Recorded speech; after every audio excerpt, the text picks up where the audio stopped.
Hello, good evening students, कैसे हैं आप सब। चलिए आज हम स्टार्ट करते हैं हमारी second application of ampere circuit लो, magnetic field intensity due to a toroid. Toroid क्या है, इसके लिए हमें सबसे पहले कल हमने एक एप्लीकेशन की थी जिसका नाम था हमारे पास magnetic field intensity due to a solenoid की थी। ठीक है, एक बार याद कीजिए उसको। सोलेनोइड क्या था हमारे पास, एक सिलेंड्रिकल बॉडी ली थी हमने। उस सिलेंड्रिकल बॉडी पर हमने क्या कर दिया था, एक वायर को बाउंड कर दिया था और उसमें से क्या कर दिया, करंट फ्लो किया था। इस टाइप से हमारी एक एप्लीकेशन थी। ठीक है, हमने करंट फ्लो किया था और इस तरह करंट गया था ऐसे, तो मैग्नेटिक फील्ड इंटेंसिटी यू इस डायरेक्शन में थी हमारी मैग्नेटिक फील्ड। पूरे सोलेनोइड में से मैग्नेटिक फील्ड क्या थी हमारी, इस डायरेक्शन।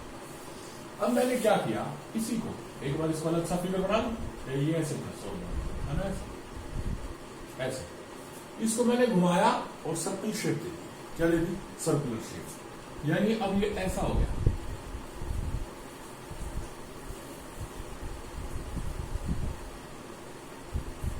हो गया, देन दिस इज आवर टॉरियड। ये हमारा क्या हो गया, एक टॉरियड हो गया। अगर हमने इसको एक क्या दे दी, सर्कुलर शेप दे दी है तो अब हमें निकालना है, ये तो हम कल कर चुके थे, हमें इसका निकालना है। What will be the magnetic field intensity due to this toroid. इस टॉरियड की वजह से मैग्नेटिक फील्ड इंटेंसिटी क्या होगी, ये हमें फाइंड आउट करनी है। चलिए देखिए, अब ये लीजिए हमारा टॉरियड।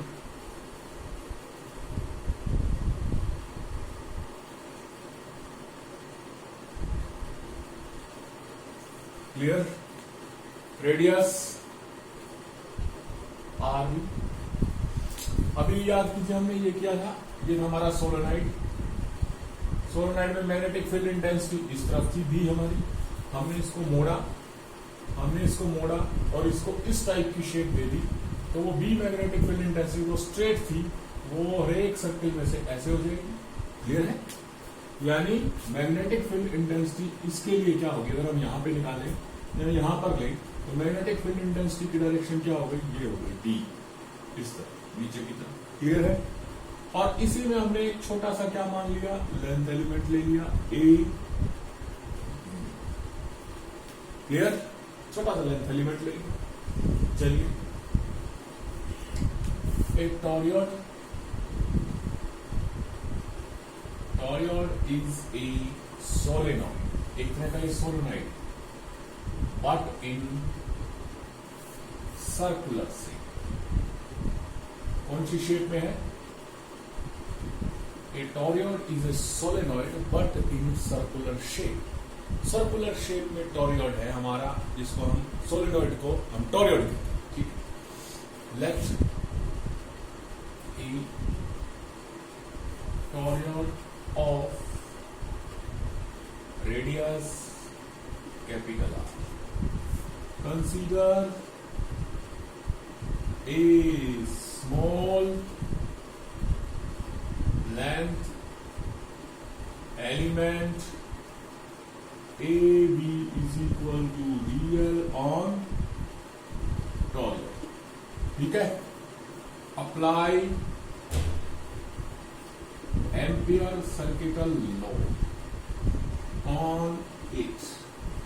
एम्पियर सर्किटल लॉ अगर हम अप्लाई करते हैं तो क्या आएगा हमारे पास, B dot D L is equal to integration D D L cos zero. क्यों, क्योंकि मैग्नेटिक फील्ड इंटेंसिटी की डायरेक्शन भी इस तरफ और लेंथ एलिमेंट ए बी, इसकी लेंथ भी इस तरफ, दोनों सेम डायरेक्शन में है, is equal to mu node n r। ठीक है, चलिए इंटीग्रेशन b बाहर आ गया, dl is equal to mu node n r। ठीक है, क्लियर, एक लाइन लगा लिया। ये पूरा कंप्लीट इंटीग्रेशन करेंगे हम, छोटे छोटे लेंथ एलिमेंट सारे जोड़ते जाएंगे, तो लिमिट कहां से कहां आ जाएगी, 0 से 2 पाई r आ जाएगी। क्लियर, तो ये आ गया b इंटू में 2 pi r minus 0 is equal to mu naught N I. ठीक है, यहां से आ जाएगा v is equal to mu naught N I upon 2 pi are.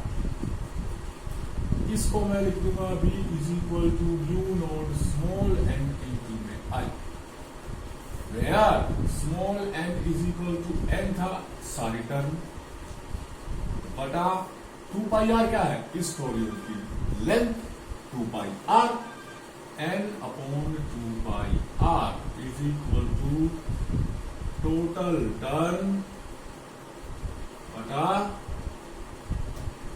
Length. Small n is number of turn per unit length. Then magnetic field intensity due to a toroid will be equal to V is equal to mu naught n I. क्या होगी? V is equal to mu naught n I where n is number of turns per unit length. Clear है? ठीक है? बोलिए। तो इस तरह हम निकाल सकते हैं। अब देखिए ये जो फॉर्मूला है ना it does not depend on radius, ये रेडियस पे डिपेंड ही नहीं कर रहा, नहीं डिपेंड कर रहा ना। क्लियर है? तो इसका मतलब क्या है? इसका मतलब ये है कि if it does not depend on radius, या तो अंदर मैग्नेटिक फील्ड इंटेंसिटी क्या है ही नहीं, या अंदर हर एक जगह पे क्या होगी मैग्नेटिक फील्ड इंटेंसिटी सेम। दो ऑप्शन है आपके पास, दोनों में से कौन सा करेक्ट होगा आप उसको क्या करेंगे लिखेंगे और मेरे को कमेंट करेंगे मेरे व्हाट्सएप नंबर कि कौन सा केस इसमें फिट बैठेगा। क्यों? क्योंकि यहाँ रेडियस पर डिपेंड ही नहीं कर रहा, डिपेंड नहीं कर रहा तो आपके पास क्या बनेगा, क्या बनेगा अंदर मैग्नेटिक फील्ड इंटेंसिटी होगी या नहीं होगी, जीरो होगी, इंक्रीज होगी, डिक्रीज होगी, ये आप मुझे बताएंगे पक्का। ठीक है, तो चलिए आगे चले। तो these are the two application, first solenoid की और सेकंड हमारे पास किसकी है टोरियड की। दो एप्लीकेशन है हमारे पास किसकी magnetic field intensity due to by the help of ampere circuital law.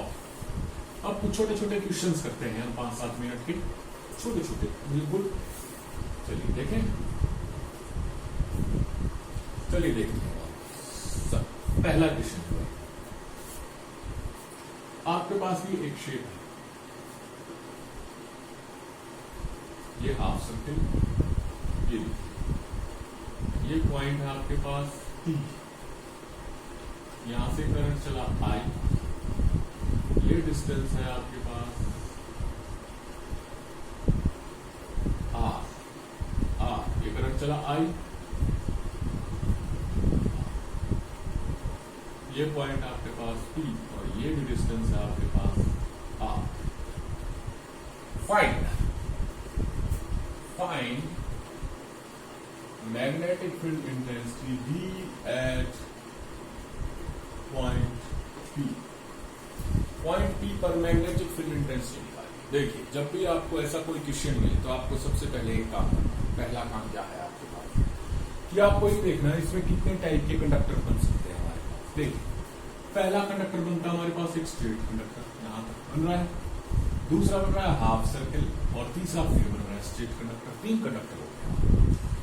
Then magnetic field B at point P will be equal magnetic field B due to straight conductor, नाम दे दीजिए OA, इसमें plus हो जाएगी magnetic field B due to half circle, इसको नाम दे दीजिए ACB प्लस ड्यू टू फिर स्ट्रेट कंडक्टर आ गया BD। क्लियर? तो अलग अलग निकालो तीनों की और उनकी डायरेक्शन के हिसाब से एड या माइनस तो हमें पता चली जाएगा। Magnetic field B due to straight conductor OA, याद कीजिए ये क्या बन गया एक इनफाइनाइट लॉन्ग वायर, उसकी वजह से उसके एक एज पर है ना, और एज का डिस्टेंस कितना है R। वैल्यू क्या आती है mu naught I upon 4 pi R into में sine of θ1 plus a sine of θ2। यही तो फॉर्मूला है। जब एज वाला केस था याद कीजिए, देखिएगा जब एज वाला केस था एक एंगल 0 एक एंगल 90, ऐसे ही था हमारे पास। तो ये आ गया था formula mu naught I upon में 4 पाई R। दूसरा केस ये भी इनफाइनाइट लॉन्ग वायर है, इसकी वजह से भी क्या आ गया mu naught I upon 4 pi R. तो ये आ गया भाई mu naught I upon 4 pi R. अब चाहिए डायरेक्शन, क्योंकि ये वेक्टर क्वांटिटी है। तो जिस पॉइंट पे निकालना है उस पॉइंट से चलिए और करंट की दिशा में घूम जाइए। हम इस पॉइंट से चलिए, करंट इधर जा रहा है, घूम जाइए करंट की दिशा में। उंगलियों को घुमाइए, रखिए यहाँ पर, यही घूम रही है हमारी उंगली, इसके अलावा कोई चांस नहीं। ये हमारी उंगली घूमी, डायरेक्शन ऑफ मैग्नेटिक फील्ड किधर आ गई हमारे पास, out of the black board. Direction of magnetic field किधर आ गई हमारे पास, out of the board. Clear हो गया भाई। दूसरा ले लेते हैं स्ट्रेट लाइन, वैल्यू तो हमें पता है यही आएगी, वही केस हो गया हमारे पास। D due to D D is equal to mu naught I upon 4 pi R. अब चाहिए हमें डायरेक्शन। ये लीजिए भाई, देखते हैं डायरेक्शन कैसे निकालेंगे। ये हमारा straight conductor, current carrying conductor I इस तरफ निकालने हमें पी पॉइंट पर, इससे चले और करंट की दिशा में उंगलियों को घुमा दे। इससे चले और करंट की दिशा में उंगलियों को घुमा दें। किस तरफ घूम रही है, इसके तो उल्टा है, हमें ऐसे घुमाना है, हमारी घूम रही है ऐसे। क्या करेंगे, इधर आ जाते हैं। लीजिए इधर आ गए हम, और ये घूम गई उंगलियां। डायरेक्शन फिर क्या आ गई, आउट ऑफ द बोर्ड आ गई ना, same out of the board. Third आ गया हमारे पास हाफ सर्किल। हाफ सर्किल ये रहा, B due to A C B is equal to mu naught I upon 2r। ये तो होती है फुल सर्किल के लिए। हाफ के लिए क्या कर देंगे, इससे मल्टीप्लाई कर देंगे। तो वैल्यू क्या आ जाएगी हमारे पास, हाफ से मल्टीप्लाई करते ही mu naught I upon 4r। Direction के लिए क्या करेंगे हम, चलिए वही काम यहां पर रखिए और करंट की दिशा में उंगलियों को घुमाइए। राइट हैंड थंब रूल लगेगा, करंट की दिशा में उंगलियों को घुमाया, बाहर की तरफ आ गई, फिर आउट ऑफ द बोर्ड। यानी हमारे पास सभी क्या हो गई, तीनों कंडक्टर के लिए नेट मैग्नेटिक फील्ड इंटेंसिटी क्या आ गई, सेम डायरेक्शन में आ गई। अब सेम डायरेक्शन में आ गई तो हम तीनों को क्या कर देंगे, ऐड करेंगे। अगर कोई एक ऑपोजिट में होती तो बाकी दो को ऐड करके एक को माइनस करते, लेकिन यहाँ सभी सेम डायरेक्शन में है। तो net magnetic field at point P is equal to mu naught I upon 4 pi R plus mu naught I upon 4 pi R plus mu naught I upon 4r। Clear है। चलिए common क्या ले लें, mu naught I upon 4r। ये ले लीजिए, अब common ले लें। तो चलिए क्या करते हैं, यहां से कॉमन आ गया 1 upon pi plus 1 upon pi plus 1 common आ गया। नेक्स्ट वैल्यू क्या आई, mu naught I upon 4r into में 2 अपॉन पाई प्लस 1। क्लियर है। This is the net value of magnetic field intensity due to this combination या this shape. Clear. एक और निकालें। अब चलो इसमें एक चेंज कर देता है, मान लीजिए वो क्या चेंज करता है, देखिए वो क्या करता है, इसको ना इसको घुमाकर ऐसे कर देता है। कहता है अब निकालिए, ये करंट आया आई, ये इधर चला गया आई। अब कहता है अब निकालिए। ठीक है, चलिए पहला केस तो हमें पता चला, इनफाइनाइटली लॉन्ग वायर, उसके एज पर यह आ गया OA, mu naught I upon 4 pi R, same वही। सेकंड केस में क्या, हाफ सर्किल के लिए ये रहा आपके पास, इसको हटा दूं, हाफ सर्किल के लिए ये लीजिए, नाम है ACB is equal to mu naught I by 4r। Value same, out of the board. Clear. Third case क्या बन गया आपके पास, ये वायर है और इसकी एक्सिस पे ही चाहिए यहां वैल्यू, है ना। क्लियर। अब याद कीजिए, एक बार वायर सर्किट लो, फटाफट से याद करते हैं हम। या ये हमने किया था, छोटा सा लेंथ एलिमेंट P पॉइंट पे निकाली थी, थीटा एंगल पर करंट आई यहां फ्लो हो रहा है। ठीक है, तो वैल्यू क्या आई थी, mu naught I D L sine theta upon 4 pi R square. अब मैं इस P पॉइंट को यहां ले आऊं तो ये थीटा एंगल क्या हो जाएगा, ये हटा दिया मैंने, छोटा हो जाएगा, है ना। अब इस पी पॉइंट को मैं घुमा के यहां ले आऊं बिल्कुल इसकी एक्सिस पर, तो ये क्या हो जाएगा, थीटा एंगल तो क्या हो गया 0 डिग्री हो गया। तो यहां पर क्या आ जाएगा mu naught I D L sine 0 upon 4 pi R square, sine 0 की वैल्यू 0, तो नेट मैग्नेटिक फील्ड क्या हो जाएगी 0। यानी किसी कंडक्टर की एक्सिस पर अगर आप निकालना चाहें, एक्सिस यानी मान लीजिए ये कंडक्टर है आपके पास जिसमें से करंट फ्लो हो रहा है आई, आप यहां निकालिए, यहां निकालिए, यहां निकालिए, यहां निकालिए, यहां निकालिए, यहां निकालिए, फाइनाइट वैल्यू आएगी, कुछ ना कुछ वैल्यू जरूर आएगी। लेकिन अगर आप इस पॉइंट पर यहां निकालें या इस पॉइंट पर यहां निकालें तो वैल्यू क्या आएगी 0, then magnetic field intensity will be 0। तो हमारे पास क्या आया है यहां से B due to B D wire क्या आ जाएगा आपके पास इज इक्वल टू 0। तो नेट वैल्यू क्या आ जाएगी हमारे पास B is equal to B O A plus B A C B. ये तो आप निकाल ही सकते हैं, दोनों को ऐड करना है बस आपको, आप इनको ऐड कर दीजिए, ऐड करते ही हमारे पास क्या आ जाएगी नेट वैल्यू आ जाएगी which will be equal to mu naught I upon 4 pi R plus के mu naught I upon 4 R. Clear है, आगे चला जाए। चलिए आगे देखते हैं, हमारे पास एक और शेप बना लेते हैं। चलिए देखते हैं इसके लिए कौन करेगा, ये लीजिए, ये लीजिए, ठीक है। हमें निकालना है कहाँ, यहां पे निकाल लें सेंटर पे, कहां पर सेंटर पर निकाल देते हैं। इसको और थोड़ा पास ले लूं आप कहें तो, ये लीजिए और ये लीजिए, ये लीजिए, बस ठीक है। इसकी रेडियस R1 और इसकी रेडियस R2। करंट फ्लो कहां से कहां करें, चलिए करंट फ्लो ये हो रहा है I, ये गया इसमें तो I इस तरफ आ गया, ये गया, ये गया, ये गया, इसमें I इस तरफ आ गया, चेंज हो गई है, ठीक है। बोलिए यहां से ऐसे आया, क्लियर। तो अब हमारे पास फिर देखेंगे find at B magnetic field intensity at point 2। Find B magnetic field intensity at point O, point O पर निकालिए।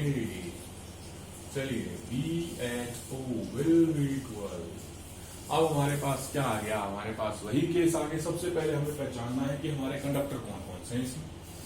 एक सर्किल ये है हमारे पास, एक हाफ सर्किल ये है हमारे पास, इनको हमें पहचानना है और इनके लिए हमें क्या करना है, सोल्व करना है। किसको, नेट वैल्यू निकालनी है। इसको थोड़ा सा और बड़ा कर दूंगा, चलिए थोड़ा सा बड़ा कर देता हूं मैं इसको, आपके लिए इजी हो जाएगा। ये लीजिए और ये लीजिए, ये हाफ सर्कल है, एक हाफ सर्कल ये है आपके पास, ये आपका सेंटर O, यहां से करंट चला I, ये करंट I, ये करंट I, ठीक है।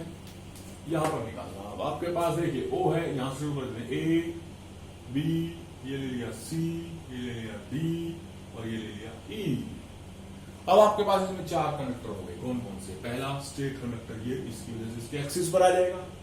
स्ट्रेट कंडक्टर ये, हाफ सर्कल ये, हाफ सर्कल ये, और ये है भाई इसकी रेडियस R1 और ये है इसकी रेडियस R2। चलिए 4 चीजें हो गई आपके पास। सबसे पहले निकालेंगे magnetic field intensity due to straight conductor AB plus magnetic field intensity due to bigger half circle BC D plus magnetic field intensity due to, फिर स्ट्रेट कंडक्टर आ गया DE plus magnetic field intensity due to DE के बाद ये half circle आ गया, इसको नाम दे दिया EFA करें। चलिए पहले तो ये 2 हाफ सर्कल, 2 स्ट्रेट कंडक्टर लेते हैं। पहला स्ट्रेट कंडक्टर ये, इसकी वजह से इसके एक्सिस पर पॉइंट ये, हमने अभी क्या था एक्सिस पर पॉइंट, ये वायर है, कंडक्टर इसके यहां पर या यहां पर कोई पॉइंट होगा तो मैग्नेटिक फील्ड इंटेंसिटी क्या होगी, 0। तो इसके लिए 0। ऐसे ही इस कंडक्टर के लिए भी एक्सिस पर पॉइंट ये आ जाएगा, इसके लिए भी 0। क्लियर है? यानी ए बी के लिए 0 प्लस डीई के लिए 0। ठीक है। फिर आगे हाफ सर्कल, हमें पता है हाफ सर्कल के लिए म्यू नोड आई अपॉन में 4r यही होता है। पहले बड़े वाला हाफ सर्कल आया हमारे पास, तो mu naught I upon 4r2। ठीक है, क्लियर? डायरेक्शन, अंगूठा यहां रखो, उंगलियों को घुमाओ किसकी दिशा में, करंट की दिशा में, इनसाइड। क्या आ गई, इनसाइड, इनसाइड लिख दिया। ठीक है, अब ये आ गया आपके पास छोटे वाला, ये घुमाया ऐसे, अब करंट की डायरेक्शन चेंज होगी, outside plus mu naught I upon में 4r1 इंटू में आउटसाइड, आउटवर्ड आई है इसकी। अब एक इन एक आउट, तो आपको पास नेट क्या होगा, माइनस करना पड़ेगा, सेम डायरेक्शन में तो ऐड करेंगे। अब माइनस किसको करेंगे, जो छोटी है उसको माइनस करेंगे। छोटी कौन सी है, ये वाली है। क्यों? क्योंकि इसका डिनोमिनेटर बड़ा है, इसकी रेडियस बड़ी, उसकी वैल्यू छोटी। तो net magnetic field at B क्या आएगी आपके पास, mu naught I minus mu naught I upon 4r2। Common आ गया mu naught I by 4, 1 by r1 minus 1 by r2। तो इस तरह से हमारे पास क्या आ गई है, वैल्यू आ गई किसकी, नेट मैग्नेटिक फील्ड इंटेंसिटी की। क्लियर है? आया समझ में? इस तरह के कुछ क्वेश्चंस मैं आपको घर के लिए सॉल्व करने के लिए भेजूंगा, आप उसको सॉल्व करके मेरे को वापस रिप्लाई करेंगे। ठीक है, आज के लिए इतना ही कीजिए।